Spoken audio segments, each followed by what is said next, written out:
अगर आपको ऐसे देश में रहना हो जहां ज़िंदगी जीना बिल्कुल भी आसान ना हो, जहां आप अपनी मर्जी का हेयर स्टाइल तक नहीं रख सकते, सरकार तय करेगी कि आपको कैसे कपड़े पहनना है, जीन्स पहनने की तो बिल्कुल भी अनुमति नहीं है, जहां इंटरनेट तो है लेकिन आम जनता के लिए नहीं है, यहाँ आप गरीब होकर भी गरीब दिख नहीं सकते। इससे देश की छवि खराब हो जाएगी। आपके घर में टीवी तो होगा लेकिन आपके मनपसंद चैनल नहीं होंगे। जहां धार्मिक पुस्तक बाइबल रखने पर आपको मौत की सज़ा सुना दी जाएगी। और विश्वास मानिए, इस अपराध के लिए क्षमा जैसे शब्द का कोई स्थान ही नहीं है। आप सुनकर यही सोच रहे होंगे कि ऐसा क्रूर देश तो सिर्फ कल्पना में ही हो सकता है। मैं आपको बता दूं कि हमारी धरती पर एक ऐसा ही देश नॉर्थ कोरिया है।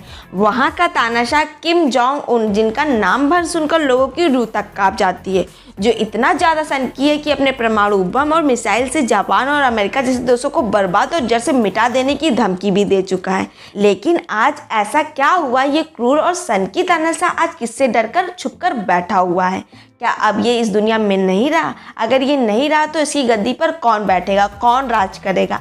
आज सारे सवालों के जवाब मैं आपको इस वीडियो में देने वाली हूँ, लेकिन इससे पहले इनकी लाइफ के बारे में कुछ जान लेते हैं। 8 जनवरी 1983 को नॉर्थ कोरिया में किम जोंग इल और कू योंग हुई का एक बेटा हुआ जो किम जोंग उन कहलाया। वैसे तो किम जोंग इल का एक बड़ा बेटा और है, लेकिन किम जोंग उन की क्रूरता भरे नेचर को देखकर इनके पापा ने इनके जन्म के कुछ साल बाद ही ये तय कर लिया था कि नॉर्थ कोरिया का अगला तानाशाह किम जोंग उन ही बनेगा। फिर तानाशाह बनने तक इनकी पूरी लाइफ को सीक्रेट रखा गया। इन्होंने अपनी शुरुआती पढ़ाई नॉर्थ कोरिया के एक स्कूल से की। उसके बाद आगे की पढ़ाई अपना नाम बदलकर बर्न सिटी स्विट्जरलैंड से की।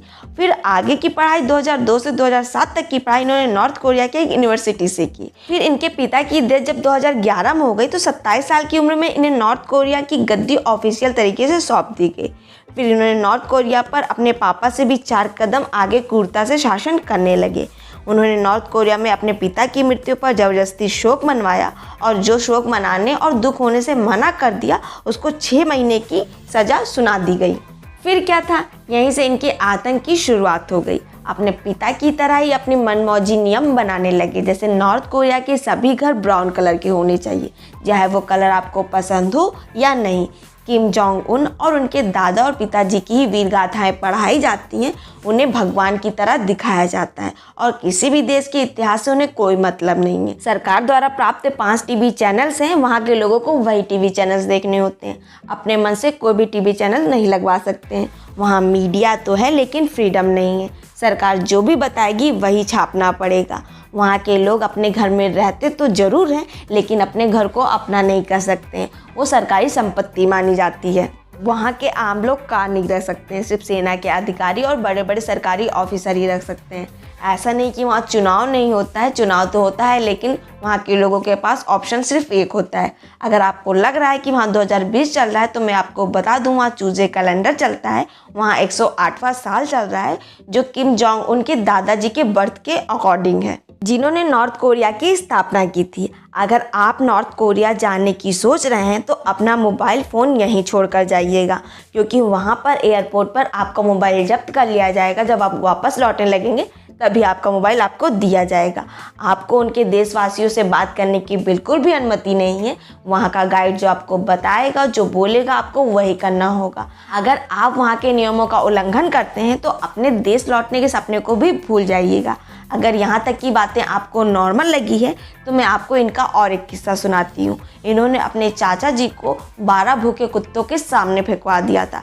गलती बस इतनी सी थी कि ये कॉन्फ्रेंस कर रहे थे और इनके चाचा जी सो गए थे। ये इतने सनकी और क्रूर तानाशाह हैं कि इनके नाम से ही इनकी जनता कांप जाती है, लेकिन आज ये खुद कांपे हुए हैं क्योंकि इनकी बीमारी की खबरें आ रही हैं। बताया जा रहा है कि इनका ब्रेन डेड हो चुका है। इनके मोटापा और ज़्यादा धूम्रपान करने की वजह से इनको हार्ट की बीमारी हो गई है और इनकी हार्ट की सर्जरी की गई थी जो फेल हो गई है। लेकिन इस बात की अभी पुष्टि नहीं की गई है क्योंकि ये अपने लाइफ को पूरी तरह से सीक्रेट रखते हैं। ये बातें कई ऑनलाइन साइट और ऑनलाइन न्यूज़पेपर के बेसिस पे कही जा रही है। इनकी मौत या बीमारी का अंदाज़ा इस बात से लगाया जा रहा है कि 14 अप्रैल को अपने दादाजी के जन्मदिन के समारोह पर ये उपस्थित नहीं हुए थे और ऐसा पहली बार हुआ है।